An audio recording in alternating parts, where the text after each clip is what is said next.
I'd like to welcome everybody here. My name is Bill Faulkner.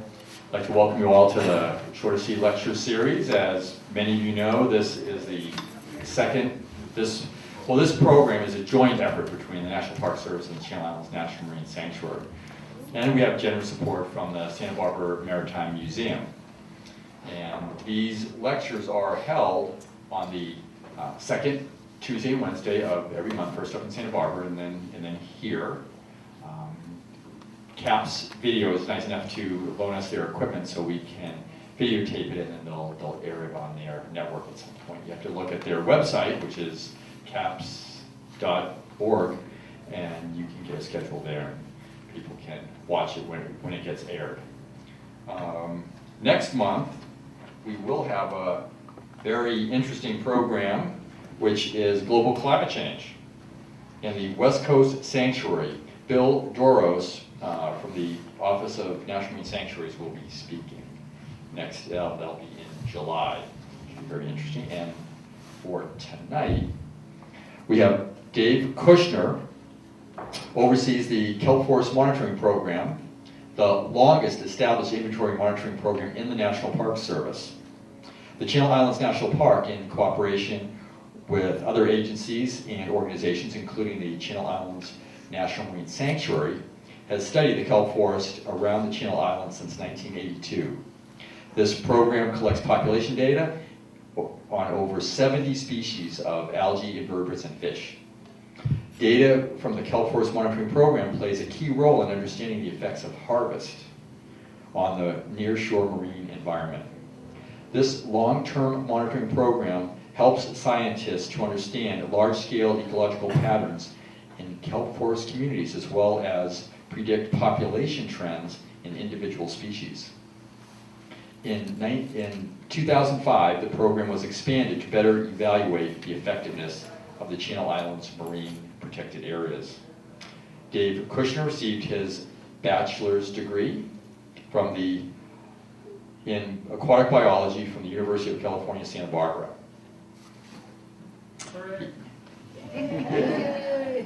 He has been a marine biologist at the Channel Islands National Park since 1990. He has made over 3,200 dives in the kelp forest monitoring program. His diving career started when he was just 16 years old in Los Angeles, and those diving activities have included projects up in Glacier Bay and on the Antarctic Peninsula. So without any further ado, I would like to welcome Dave Kushner.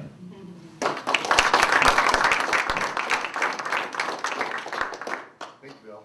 Is that going to pick me up okay? Fine. Okay. I'm used to just yelling and not using a microphone, so if it gets too loud, go ahead and tell me. Well, thanks for coming, everyone. I know it's sometime, nice outside still, and you're now locked up in a room, in an office all day, like me, unfortunately.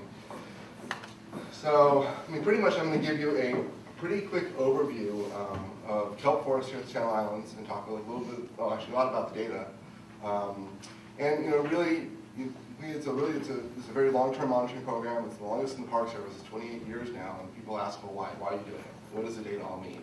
And so I'm going to give you just a bunch of examples, and you know, feel free to ask questions at the end. I will stick around. I am going to go through some of this pretty quick. Just out of curiosity, how many of you are in the Naturalist Corps? Okay, so a good portion of you. So, further ado, I'm just going to start. What are kelp forests? And really, the definition of kelp forests are stands of large brown algae. Okay, and these algae, in a certain order, the laminariales, of which 9 of the 13 or so we have here, the 27 that we have here in California. So we have a large percentage of these types of algae here. And really, it's these large algae, I call it charismatic macroalgae instead of the charismatic macrofauna, that really act like a tree, and they can provide a lot of habitat and food for animals. Without a forest is not a forest without the trees. You cut down the trees, you really don't have a forest and all the animals that come with it. Unlike forests, a lot of these algae, these plants, only live for several years. So they come and go on a very, very quick scale. So it's really different than forests that way. But they really are of a very similar structure. They have sort of like a stalk, which are the stipes here, and these fronds, which are like these, and then a root structure, which really doesn't act like roots for a plant. They just hold the plant down on the bottom. Okay? That's the only purpose of a holdfast. And inside these kelp forests, there's also a really high diversity of plants, other types of algae, and there's a really high diversity of consumers, things that utilize the plants either for habitat or directly for food.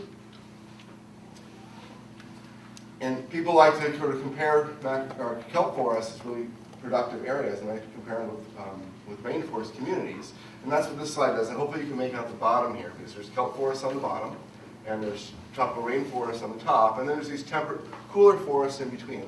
The take home on this is the net production, this is the amount of carbon that the plants, the algae, and the trees and the forests are fixing on an annual basis is the same. It's very, very high compared to these other forests. It's almost twice as high as some of the temperate forests. Now the producer mass is really different. The producer mass is the tree. Okay, so if you take out a rainforest and you cut down a tree and you dry it out, it weighs a lot. Wood still weighs a lot. When you cut down a kelp plant and you dry it out, it's almost all water and it weighs virtually nothing. So the actual mass of carbon that's in a kelp forest is really different. But now the litter mass is also very similar. Okay, so in a rainforest, what happens is the trees fall, and it's very hot and humid, and there's a lot of bacteria and a lot of animals, and those leaves get consumed. It's food. There's a lot of things in the forest. Whereas in these cold forests, the leaves fall on the ground, they sit there for a couple of years before they finally degrade, because it's cold, there's not as many animals. Well, in a kelp forest, they fall to the bottom or get washed somewhere else, and they get consumed right away. So these really highly productive areas, kelp forests and rainforests, are producing a lot of carbon that's getting taken up or exported, in the case of kelp forests, and then eaten very, very quickly. Okay? So some differences, but really unique. So like rainforests that occur everywhere in the world where there's tropical, warm, wet regions, kelp forests occur everywhere in the world where there's this nutrient-rich cold water upwelling events, or upwelling that happens. So on the west coast of continents, some areas around Australia, the southern parts of Australia, and Japan, where there's this nutrient-rich cold water. Okay, so we're not the only place that has kelp forests. There's lots of places that have them. The ones here are a little unique, and I will talk about that. So what happens to this carbon? Kelp forests are really, really important. Unlike a rainforest, which has a lot of localized effect, kelp forests are very, very important for other communities. So a lot of the kelp here gets washed away, washed on the beach. We're really important for things like beach hoppers and sand fleas, which are really important for the shorebirds and bird populations. So they have a big influence far away. Some of them, this kelp moves for hundreds of miles before it washes up on a beach, often in areas where there is no kelp or rocky substrate for it. So lots of things influence kelp forests. There's the abiotic or physical factors, and those can include light, nutrients, temperature, storm actions, El Nino events. I'll try not to spill. And there's a lot of biological factors, so things that consume kelp forests, such as sea urchins here, are notorious at grazing kelp and other types of algae. And then sea otters, which eat sea urchins, and then sheephead and lobsters, which also eat sea urchins. And so there's lots of really biotic factors that affect the kelp forest. And disease is an important one as well. So some of these trophic interactions are otters, which were extirpated here at the Channel Islands and along the coast in the late 1800s.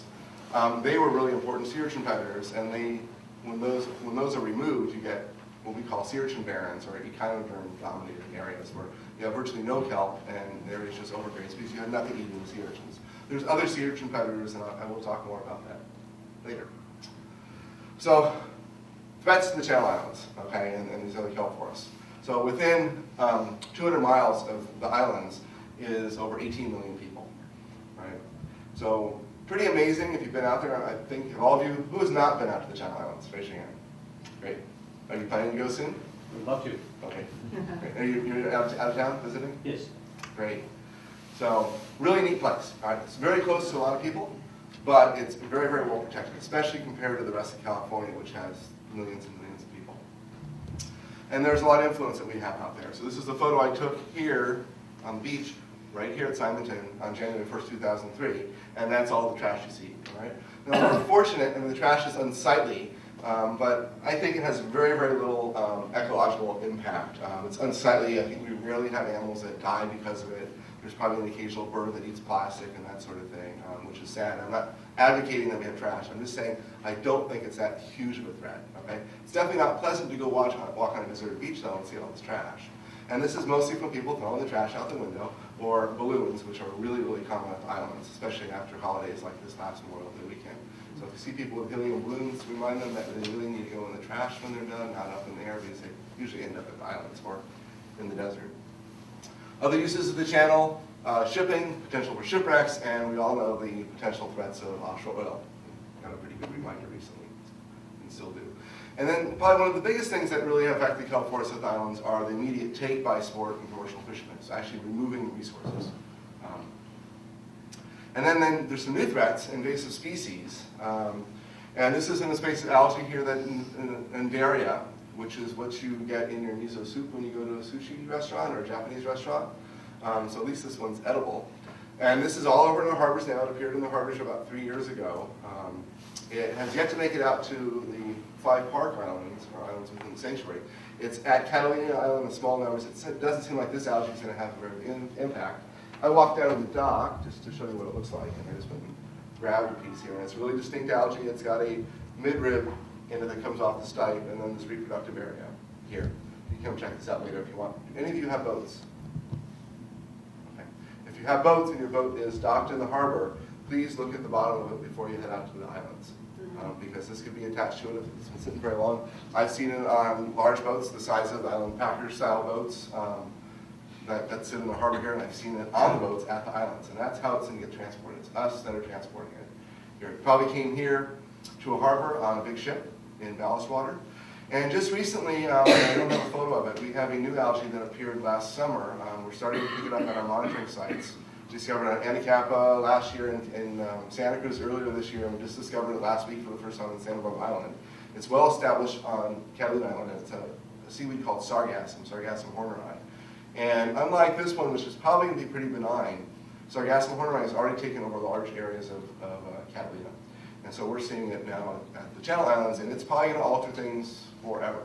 I don't think it'll probably go away like other invasive algae we've seen. And this one has potential to take over large areas. The really neat thing, there's not a lot you can do. You can't go out and pull all these thousands of plants that are all over the place underwater. It would take way too much manpower, human power to go and do that. And the really neat thing is we have a 28-year data set, and it's invading our site. So we'll probably want to be one of the first case scenarios where there's a long enough data set before an invasion where we can actually see what the impacts are. And I'll talk a little bit more about those sorts of importance of a long-term monitoring program later.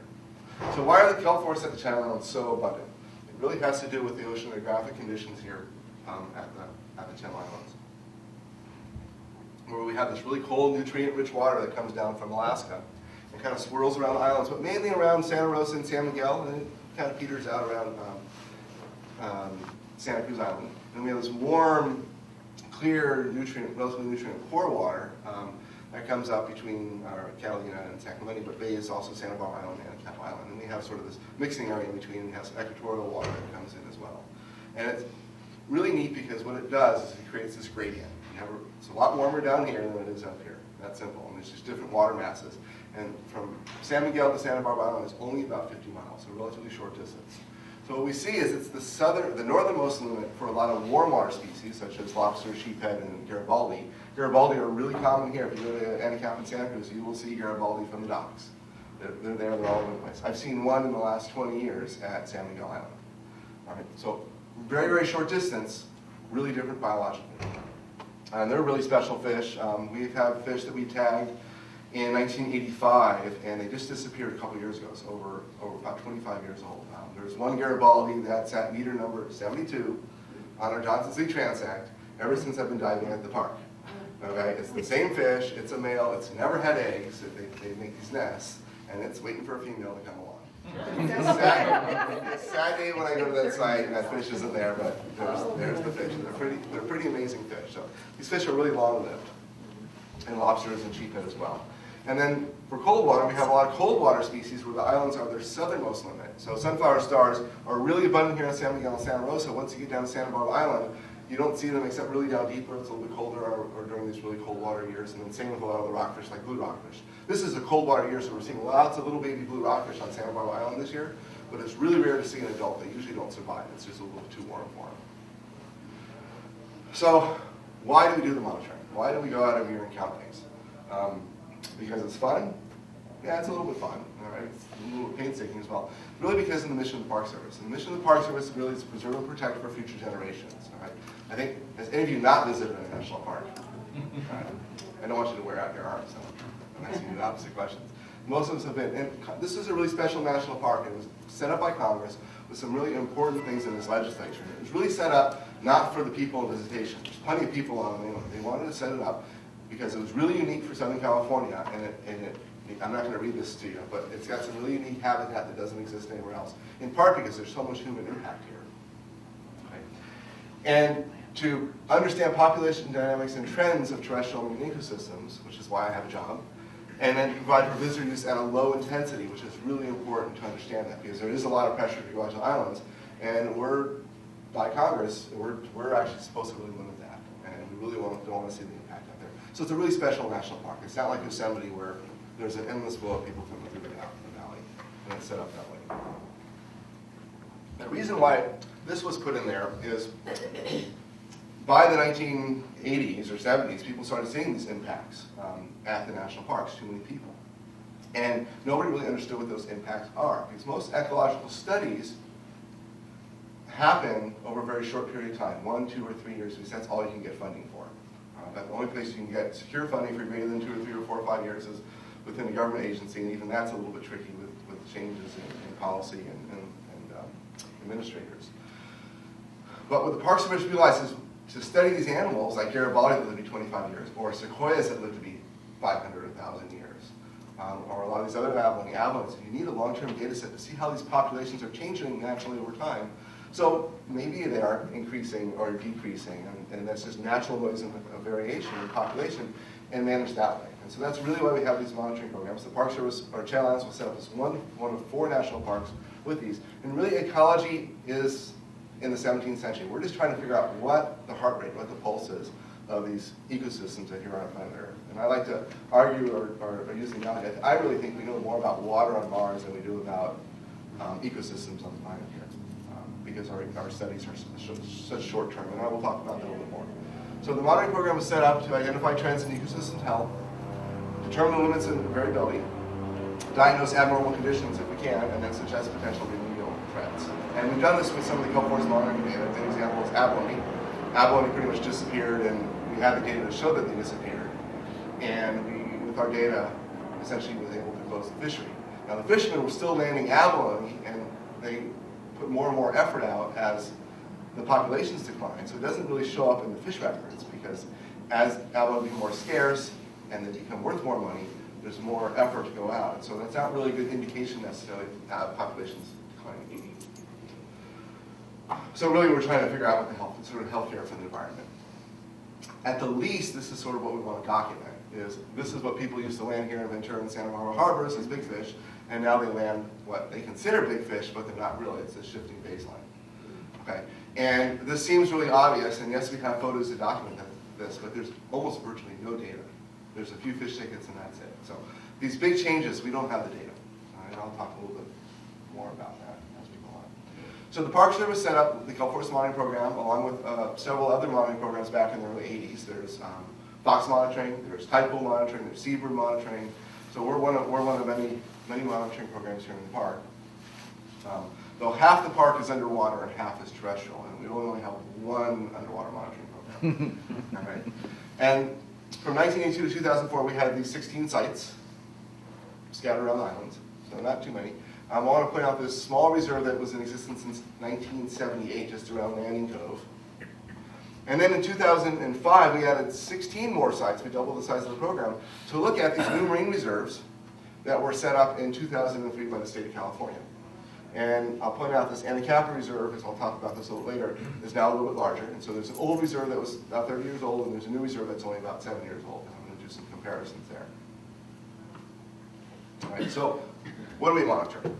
We monitor 7 different species of fish, invertebrates, algae, and water temperature. Okay? There's over 1,000 different species that live in the Kelp forest. There's no way we can monitor everything. So we select certain species based on how easy they are to identify, how abundant they are, what they might be as an indicator species, are they harvested, are they not harvested, that sort of thing.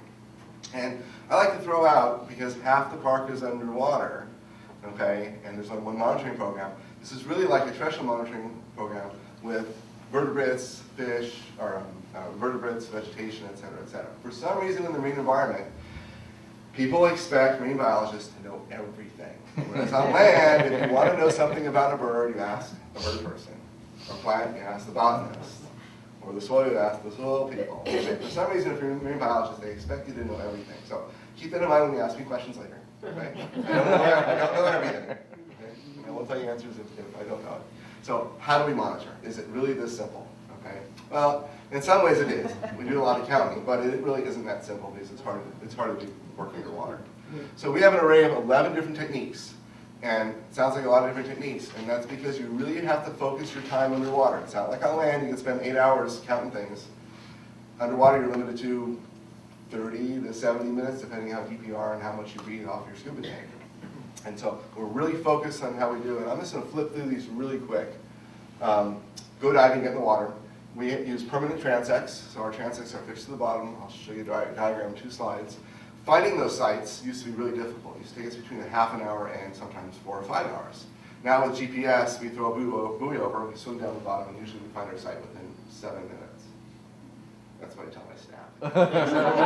Usually it takes a little bit longer than that. If they were here, they would be like, yeah, right. Okay? And then some of these methods are quadrats, and these are, I should have brought some in there, PVC, that's a square meter, and we plot them down, and we count animals that are really abundant, like sea urchins and small kelp plants and sea stars. And then there's band transects, which are these elongated quadrats. Instead of a meter square, they're actually 30 square meters. And we count animals like abalone and gorgonians that are less abundant. And this is sort of what this looks like from a diagram perspective. Our transects are permanent. They're 100 meters long, so the size of a football field. It takes about 5 minutes to swim the whole length if you're swimming pretty good. And we lay a meter tape down, so we have a reference point along there. And then at random numbers, we'll actually put the quadrats. So everything's randomized underwater. We're not selecting out where to put them. We go down with the predisposed sheet. And then those are the square meters. And then there's the band transects, which go out from the line and cover more area for the rare species. Okay. And then there's random point contacts, and this is a methodology where we go down there with a pole that's got these strings on it with little tiny dots, and we call from a meter above to what's on the bottom. This sort of paints a picture of what's down there. Red algae, sponges, sea anemones. And we use a surface supply here because underwater this would take us about 8 hours to take a point, record it on a data sheet, take a point, record it on the data sheet. So what we do is we call it up to the surface, and somebody is madly up on deck recording and trying to make sure you don't run out of air as well. And we're able to do about 8 hours worth of work in about 1 hour. So using the tools to do things, it goes a lot quicker. So it's like the underwater video program here and people talking to you. Fish and video transects, video to document the site. I'm hoping by the end of this year, you'll be able to do a web page and you'll be able to graph up our 28 years worth of data at your will. And we're actually going to be able to post videos, I think, from 1985 on, and you can see how some of the sites changed from the video transect.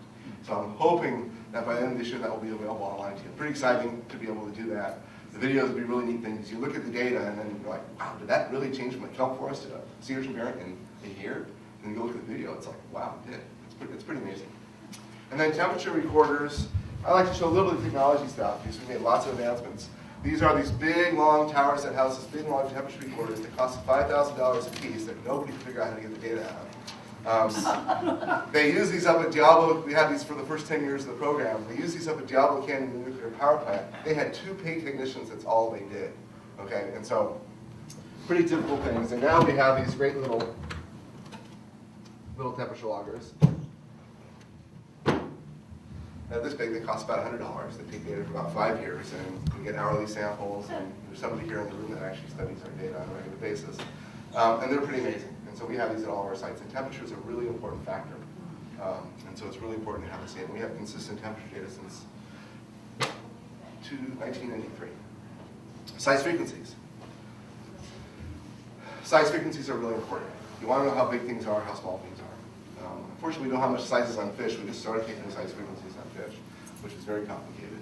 And the reason why you want to know is you want to know if there's a lot of big animals or big plants in the system, and you want to know if there's a lot of little plants or little animals in the system. If you don't know if there's little plants, baby plants, and there's no baby plants for a long time, you're going to have no adults later on. So really important to know the small things. All right.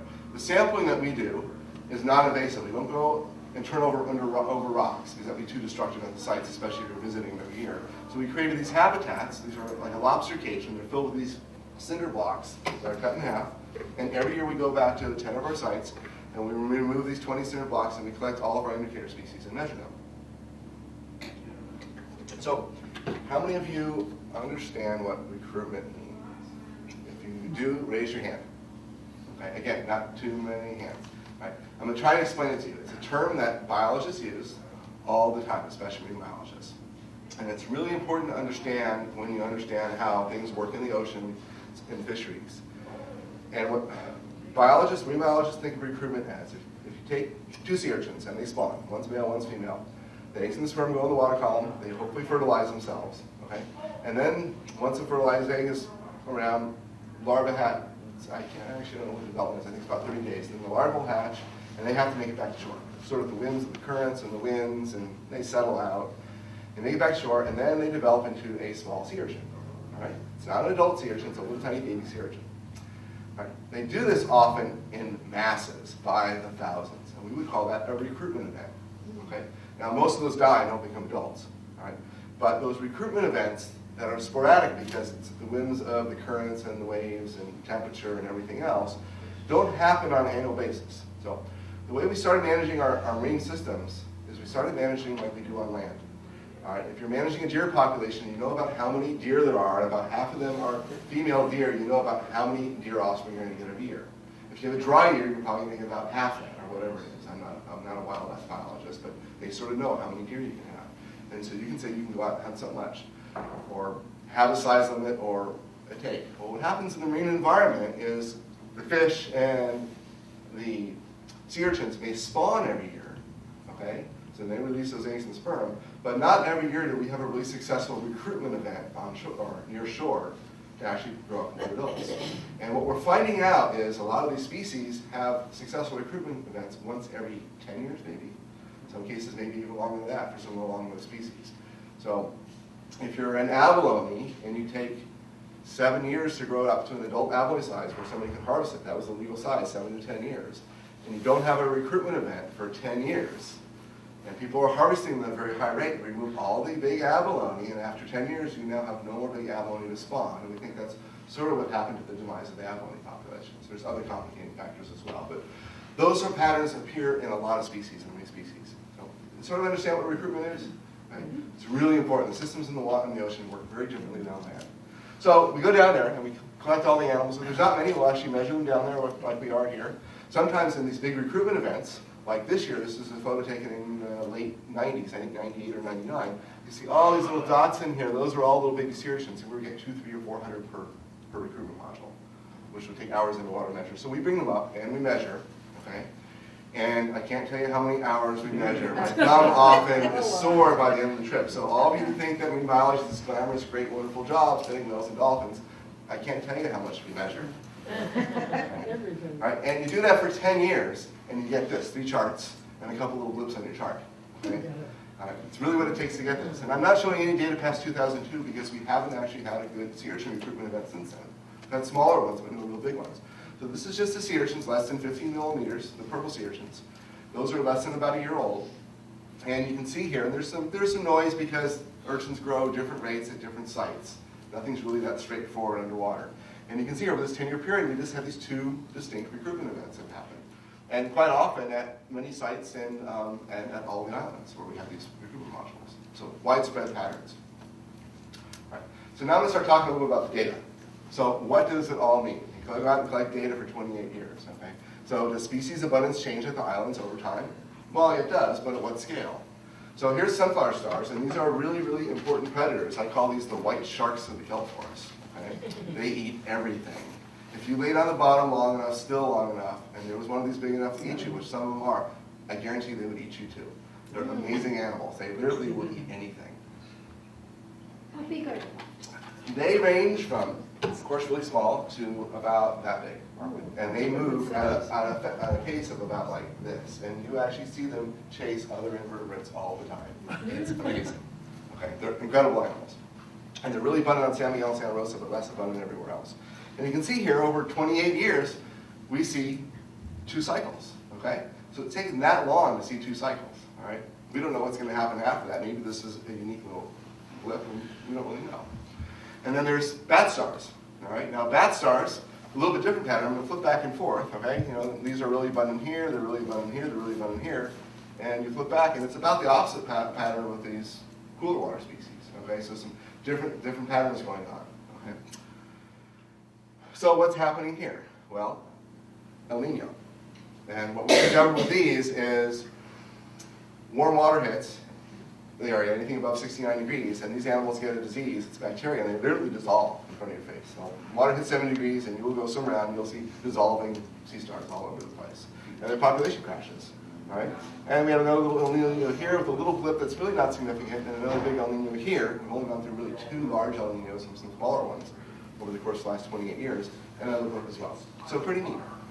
Does the bacteria normally, it's just normally there, but then it accelerates in the temperature? Yep.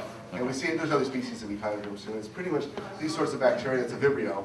They're documented worldwide and in places. So another species. All right. I'm going to try and use this one as an example of most ecological studies are based on 1, 2, 3. If you're lucky, you get 5 years worth of funding. Okay. So what if you went out and studied wavy turban snails, which are a commercial species? They don't fish them too much here, but they do down south in Southern California. Very big fishery actually in Baja. They sell them as actually can them as fake abalone. So people eat these as an abalone replacement. Abalone like shellfish, you'll see a can for about $10. And so if you were to go study this, and the first 5 years when the monitoring program began, wow, look, they're increasing, they're doing great. All right, well, let's say your money ran out and you're going to study the next 5 years, which would tell you, oh, wow, the population's crashing. Okay? Or how about the next 5 years where it's about the same? All right, so you're starting to get the picture why you need to have long-term studies. Is short, even 5 years, which in ecology, that's a long-term study. You really get funding for 5 years. Really doesn't tell you a whole lot. Okay? And I bet there's a lot of things that we think about ecology that aren't really real because we don't have a long enough database to study them. And then how about now? A crash. And then the last 5 years, there's not money around and nothing's happening. Well, are they going to die out? Nobody really knows. Probably not. Okay? What we do discover is, similar to the bat stars, it's El Nino that's affecting these, but in the opposite way. El Nino is actually really good for this species. This is a warm water species. We're at the northernmost range. You don't see too many of these at San Miguel. They're around, but they're really abundant, more common at Santa Barbara and Kelp Island. And so what happens is we have these recruitment events that only happen during those El Nino years, a few scattered around here and there at other times.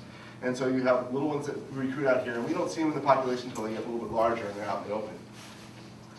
Same here, little El Nino event, and then another major El Nino event here. Okay, and there really hasn't been a recruitment event since 1997, 98, or 98, 99, and that population is declining. We're in this sort of cold water regime. Right? Then there's species like puffball sponges. Studying them for 30 years, and there's not a lot of ups and downs, but there's a really high abundance here, and there's a high abundance here with very little change in between. And you know, you count these and you think, why are we counting sponges? Okay, these little orange puffball sponges, they're not bright all the time, they're actually hard to see, and they take a lot of search effort.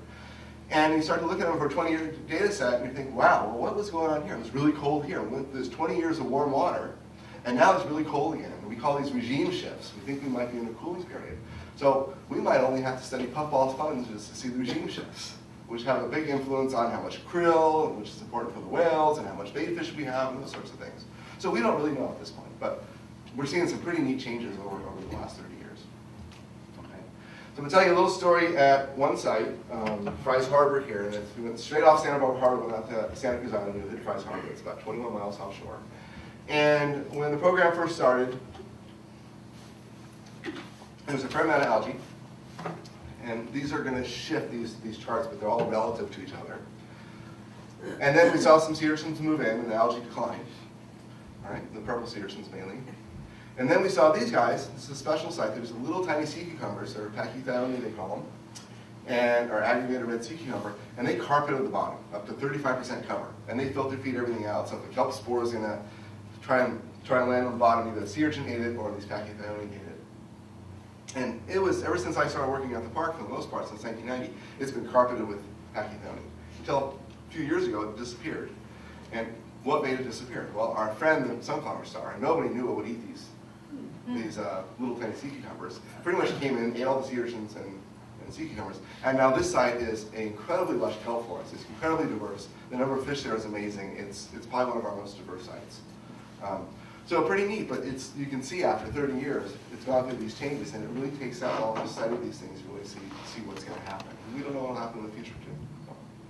So I can sit here and I can talk about each individual species that we monitor at greater length than I talked to you today, and I can probably talk about them at individual sites and individual islands. We know a lot about individual species, okay? We probably have several different scientific papers that get written on any one species, and we're just now starting to do that, okay? But you can see if we started writing papers 10 years ago, our description of some of these species would be very different than it is today, because it really pays off to wait before you publish some of this information. Right. So abundance changes definitely at the islands, and it's pretty complex in different places. So what about species composition? Is it different geographically across the islands? You know, one island, one site versus another island on another site.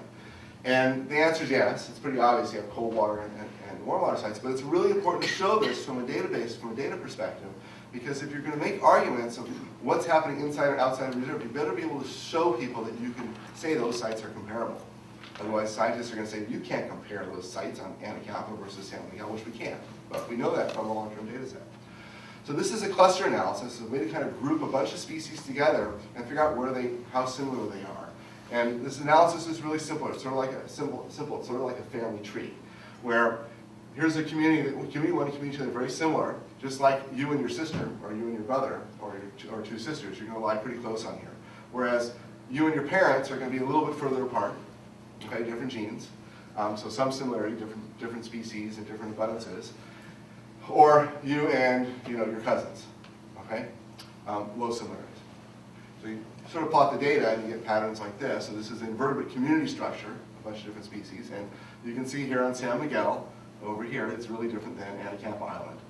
And in some places, you'd expect Santa Rosa to be a little bit more similar to Anacapa, but it's closer to Anacapa, it's a little bit different. This is really important to understand if you're going to be able to compare sites. Same thing with the fish communities, okay? Islands that are closer together typically tend to have very similar communities, but there's some variance in that. All right. So does community structure differ in and out of reserves? All right. That's what you want to ask, but you need to know what sites you can compare before you can do that, which is sort of what we just did.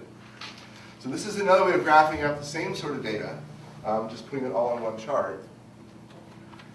And this is mostly, actually this is both feeding fish and invertebrate data. And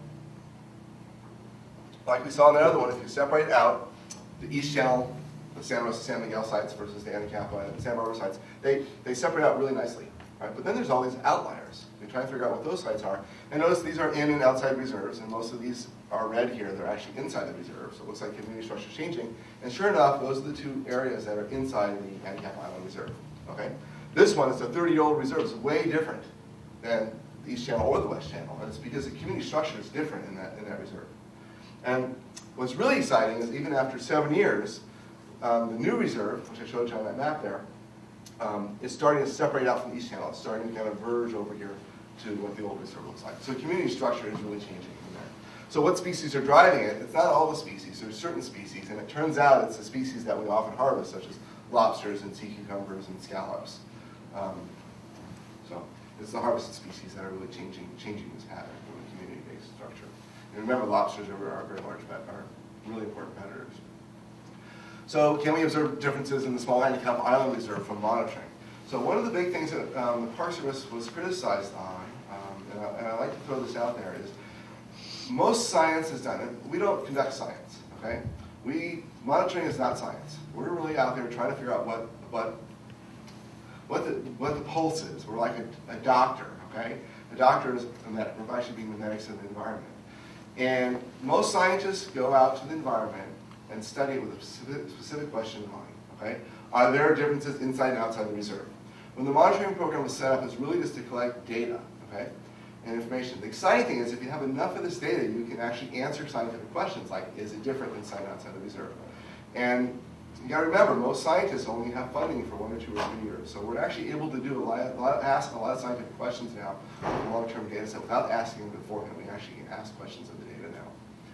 So is there a difference inside the Anacapa Island, the small Anacapa Island Reserve? Okay, so this is a really powerful study. And these next 2 slides I put together before the oil spill. Okay, so I have to say that I'm not using it today. I'm going to sort of talk about why long-term data is important in the context of that.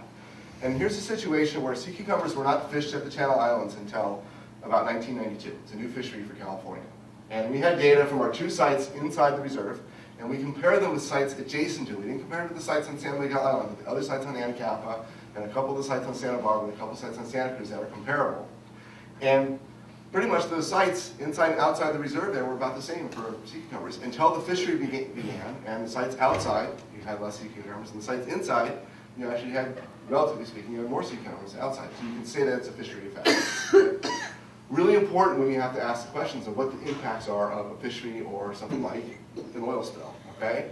And with the Exxon Valdez, we're still trying to figure out what the impacts were of that oil spill. And we have a pretty good chance here of figuring out what they are if there's an oil spill here. We don't want one, okay? I'm hoping there never is one. But we have a long enough data set to actually be able to answer some of those questions now, okay? I don't know if there's monitoring programs in the Gulf. My guess is there's not very many that are long-term, and they'll have a really hard time telling what the impacts, the long-term impacts of that are as well. Okay? So now I'm going to sort of talk about 2005 to present. We have these new marine reserves that were established. We doubled in 2003. We have 16 new sites that we put in to look at the marine reserves. And what we decided to do is, because you can only do so much work underwater, we double the size of a very large monitoring program. And we're now looking at the reserve here on Santa Rosa Island, Scorpion, Anacapa, and the Santa Barbara Island Reserve. We have 3 sites inside and 3 sites adjacent to, more or less. We try to utilize our long-term data set as best in here. So about 8 of those 24 sites we started monitoring in 1982. And I'm going to show you some of the data from that now. So does density and size structure differ inside and outside of these new reserves? And the answer is it's appearing like it is yes. So this chart here is a reserve non-reserve ratio. So anything on the right greater than 1 means that there's more in the reserve than outside the reserve. And there's targeted species versus non-targeted species. If everything was non-targeted, you expect to be about half to be above the line and half the other side of the line just by chance. Okay? But we have a really high proportion of the targeted species that are more abundant inside the reserves than outside the reserves. So there's a pretty high likelihood that this is actually a result of fishing. Now notice here how big these error bars are. It's really difficult to collect fish data. There's a lot of noise and the fish move, and you can go down and sample once or twice a year, and they're all over the place. Okay, so you have to have a really high sample size. You would never publish this data. This is really preliminary data. We now have 2 more years worth of data that we haven't analyzed, and we're going to hopefully do that in the next couple of months, and we might actually start to publish some of this. And we expect these differences to actually be a little bit more significant now. Same thing with the invertebrates, but we have less fish species of invertebrates. There's only 4 of them, and 3 of those 4 tend to be a little bit more abundant in the reserves than outside. In particular, lobster tend to be really a lot more abundant inside. There's no error bars here because we actually have, our lobster data is pretty poor. I would not count on it for this, but there's some other studies that are being conducted, not by us, looking at the lobster populations. So our transects are set up usually offshore. Lobsters like to hang out in the daytime in holes and inshore. So with the exception of 1 or 2 of our sites, it's not really good lobster habitat. But at the sites where we didn't see lobsters for decades, except for 1 or 2, we start to see 3 or 4 or 5 or 6. So even our sites that aren't really good lobster habitat, which we thought would never really be important in sort of showing a change in lobster population, are starting to show change. At least the changes are so large. Okay. So what about fish size? So they're more abundant in the reserve. Are we seeing bigger fish inside the reserves after 7 years? In this case, it's after 5 years when we do this analysis. And the answer is yes. And similar patterns we're seeing in the targeted species of fish. More of them are above the line here, so there are more species of targeted fish that are larger in the reserve and less that are larger outside of the reserve. Explain again what you mean by targeted. Targeted species, these are species that fishermen like to eat or like to catch. All right? And you'll notice here in the blue, it's about half of them are greater and half are lesser, which is what you'd expect by chance. So this is a greater likelihood. But again, these error bars are really close to that line, so this is not very statistically significant, but it sure looks like these patterns are going to hold true. Did you guys find a shift where you had one particular species decrease and one of your non-targeted guys increase? There are some of that, okay, and they're probably just general long-term patterns. So that's why it's important to have a long-term data set and be able to sort of tease out those things. All right. This is just taking sheephead here. I'm going to sort of dwell on a couple of really important commercial and sport fishes. Sheephead are very heavily targeted. They're targeted by sport fishermen as well as by fish trappers. And there's now a size limit at 30 centimeters. I'm just going to show you the old, new, and the non-reserve here. And so this is a little bit complicated. But if you look at the old reserve, there's fewer fish that are smaller and a higher proportion of fish that are larger compared to the other sites. If you look at the new reserve, okay, there's a lot of small fish, right? But relative to the non-reserve, there's also more larger fish starting to show up. So it looks like we're starting to see an impact. At the non-reserve, where you can fish, there's a lot of small fish, and you hit the size limit right here. Once they hit 30 centimeters, people can now harvest them, and you see very few fish greater than that legal size. All right, so it's a pretty heavily impacted fish. Okay? So why do we want bigger fish? Well, fishermen like bigger fish to catch. You get a lot more meat off of a big fish than you do a small fish. But those big fish are really important ecologically because one big fish can produce as many eggs as 10 or 20 smaller fish. Okay? It's disproportionate in their egg production. And so that's what sort of this is showing. So size really does matter. You really need some big fish around. Okay? Here's this lobster study I mentioned to you. Some folks up at UCSB, in conjunction with some of the commercial fishermen, did the study. They tagged thousands of lobsters out of island. I'm not going to go through some of the tagging studies. We're trying to incorporate that and gather that data so we can show people in the future. But this is just the Gull Island Reserve, and you can see here, inside Gull Island versus outside Gull Island, there's a higher proportion of legal-sized lobsters, larger ones, than there is on the outside. And then here, this is the number of lobsters caught per trap. In the reserve, it's very high, a lot of variation, but near and far, it's much lower. So it shows that there's probably a lot more larger lobsters, or a lot more lobster, and they're larger inside the reserve. Lobsters are really important predators. They're almost like the sunflower stars. They eat everything. They eat sea urchins, they eat brittle stars. I'm doing a diet study right now through about a third of my samples. I can't wait to be able to show you what they're eating, and hopefully I'll get that done in the next Preference of red versus purple? Preference is purple, but the larger ones can eat reds. Yeah, and that's what it's looking like. And there's been some lab studies. So now I'm going to show you scorpion. How many of you have been to scorpion? Okay, that's a really neat area. It's changing very, very rapidly. It's easily protected. Hopefully, if you see people fishing there, you tell them they're in a reserve. And so we're going to concentrate on that area. And now notice we had 3 sites in and 3 sites out. You're seeing 12 sites up here. That's because these fish transect that we did, we split them up to get a higher sample size to decrease the variation. And so you're seeing those dots on there. And what we're seeing after 5 years is in the center of this reserve, it's pretty small, you see a few more larger fish than you do on the edges of the reserve and outside. Right? But notice there's these real dips right here that are right along the edge of the reserve. Anybody have any idea why? Best place to park your boat. It's the best place to catch large fish. And so we're actually seeing a fishery intensive impact. We think this is what's going on. And a little bit more time will tell. And so it looks like, you actually see that's where people park their boat. They fish right along the line because they have a better chance of catching those few big fish that are going to come wander out of the reserve. Okay? And we're seeing a really similar pattern for kelp bass as well. These are relatively rapidly growing fish and we're seeing them. So pretty exciting. Look forward to adding the next couple of years of the data to this data set. So acknowledgements, there's been over 360 divers now on the project. It's not just me, I can't do it single-handedly. From many different organizations, support from Fish and Game and the Sanctuary, and then really importantly is the National Park Service and their mission and the fact that they can continue to support these types of programs is pretty amazing. And I encourage you to support the Park Service in that.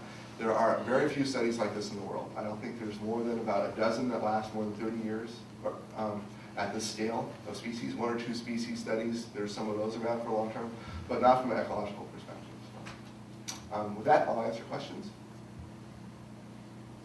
No questions. What's going to happen next?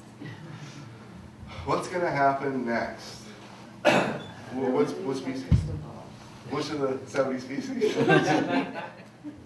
I wish I knew. If I knew what was going to happen next, I'd probably retire or go do something else. But the most annoying part of my job is not sitting in the office for 6 months. I can't wait to go see the sites to see what's going to happen next. And after 20 years of visiting these sites, I've got a pretty good idea. But this last year we visited Santa Barbara Island, and there was some incredible change on that island, and I would have never guessed it.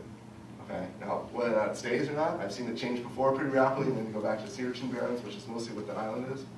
Only time will tell. We don't really know. So, we're in this really relatively long, in the course of the monitoring program, in this cold water pattern. And so things might change. Now, the big part of the monitoring program is in this warm water system, where we had a bunch of these small and large El Nino events. And so we're probably going to see a lot of changes if the pattern holds true. So, Yeah, the cold water pattern, I was going to ask about that. You said it isn't connected with the El Ninos. What? How Are you referring like to this most recent El Nino that we just had? Is that why you're asking? I had this question last night. No, Okay. you point out Okay. two significant El Okay. Ninos, and then you said there was a warm trend Okay. and a cool trend. Okay. They didn't seem to be Okay, consistent. I understand what you're saying. And Craig, we have a temperature guru in here. You'll probably answer this better than I can. But El Nino events are these really sporadic events that happen on a global scale. Okay, we had a moderate El Ninos last year, but we had very, very little localized effects here in the Channel Islands. We saw one or two of our warm water species increase, but everything else pretty much stayed the same.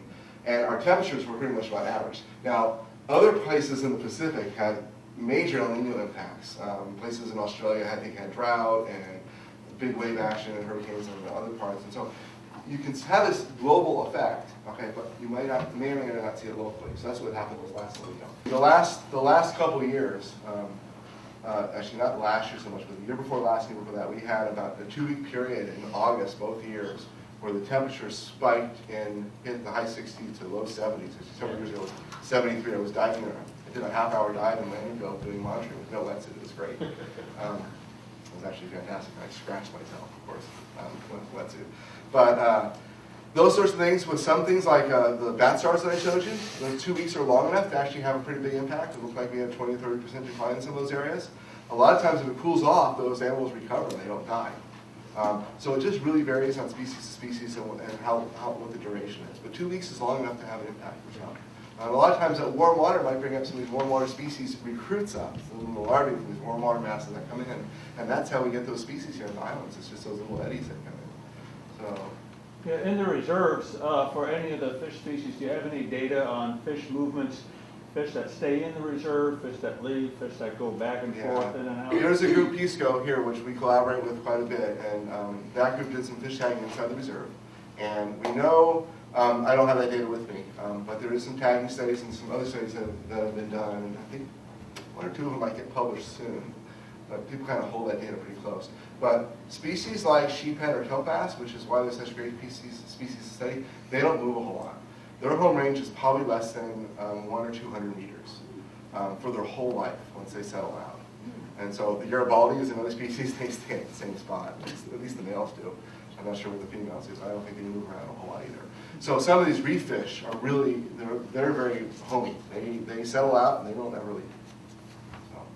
For the gathering of the data for the recruitment events, every species, or not every has, but in a variety, how do you monitor that? Because you're only there for a certain window, and so how do you know if and when and vary by species, and is it other researchers that are bringing data in for you, or? Now, there's very few people doing work out there. We sample once a year, right? Okay, and there could be like a major recruitment event of sea urchins, and all of them die off and we miss it completely. Right. Okay, and so those sorts of things, they're unknowns. We don't know. We don't know. Yeah. So it's the best available science, really, is how. So if you're there on that day, then it works. Well, usually the things that we're looking at, it's not really that day. Like in the case of the sea urchins, okay, those were 1-year-old sea urchins. They settled out probably sometime in the past year. Okay, a lot of them may have died. But these recruitment events, these patterns are so significant. With things like algae this time of year, there's a lot of recruits. We were getting 200 kelp plant recruits in a 1 square quadrat just last week. And if you sample that spot 2 or 3 months from now, you probably only get a dozen or 2 dozen. Okay, but so there's varying things you can do with the data. A lot of it's presence-absence.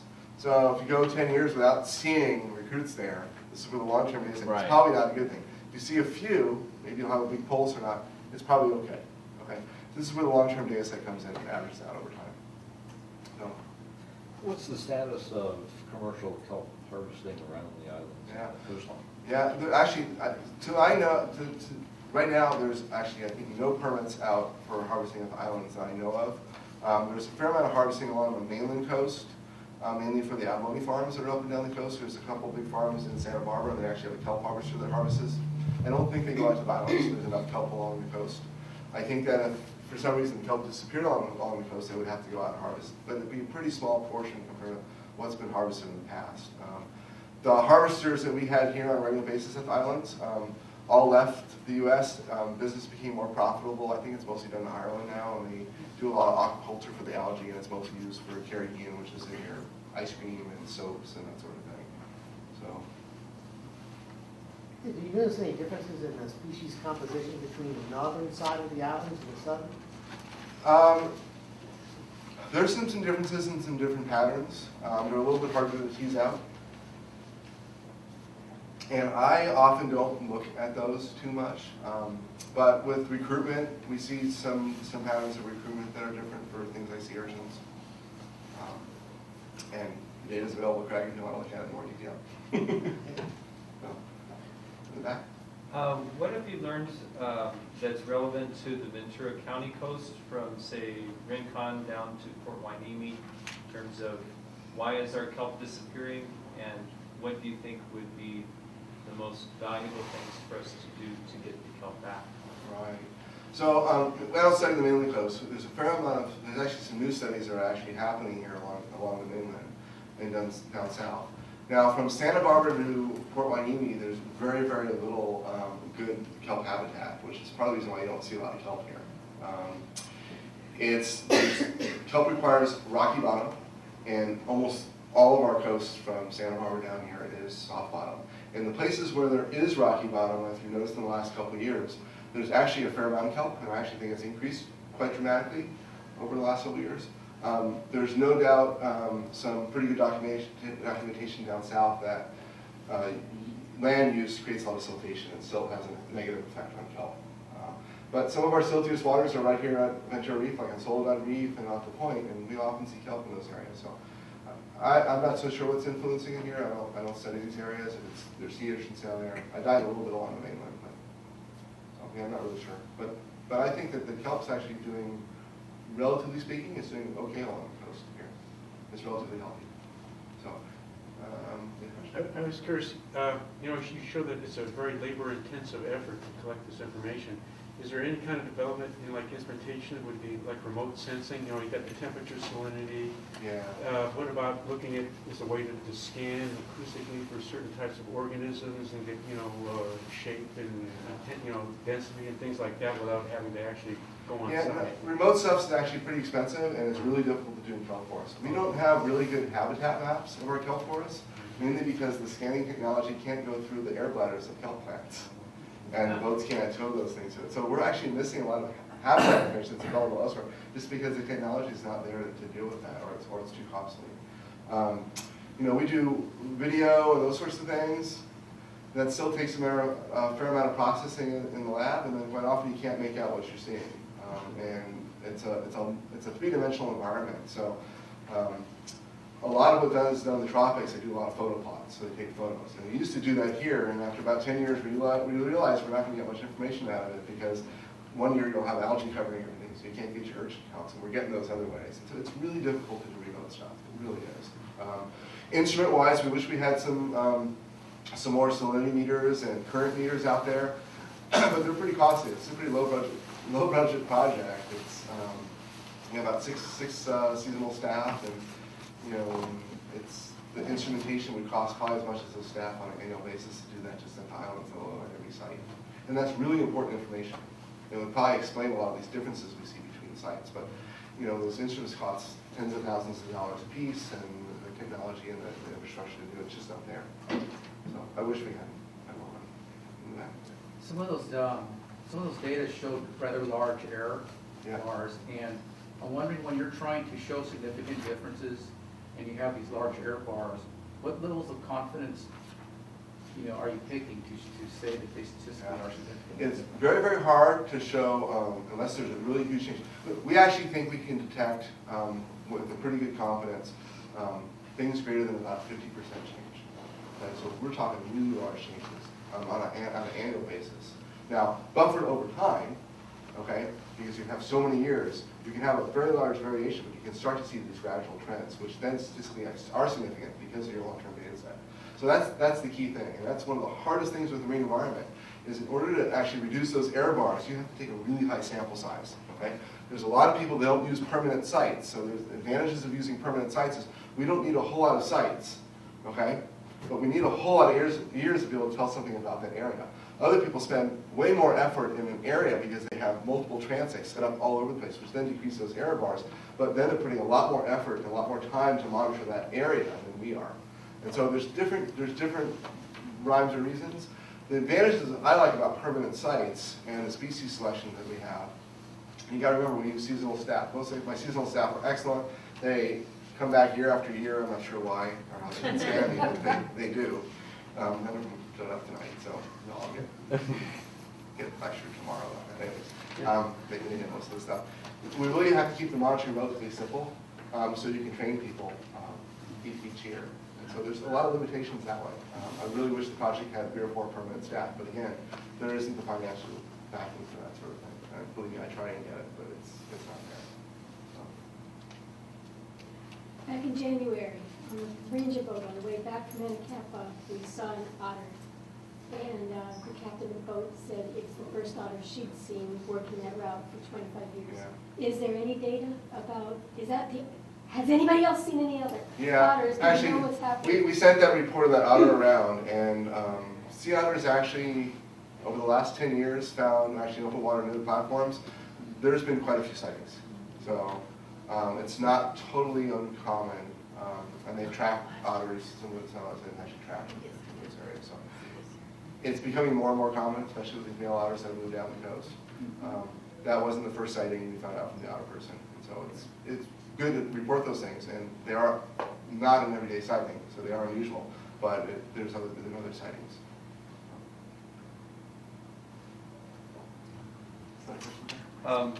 As far as along the mainland, closer in, is it sufficient to get kelp established in order to get and say protect these areas in order to get the kind of populations that you're seeing on the island? Yeah, you're talking about a restoration type study? Yes. Yeah. There's some people that, I want to say there's some group that's talking about a kelp restoration project. Well, there's a group that actually did it in the Santa Monica Bay not too long ago.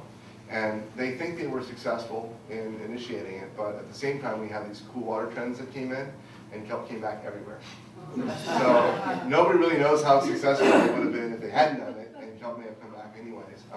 There's been some projects done. There's actually a project that just got funded, I think by the Energy Department, to grow kelp in Santa Barbara on one of the lease properties for energy production as an alternative energy thing.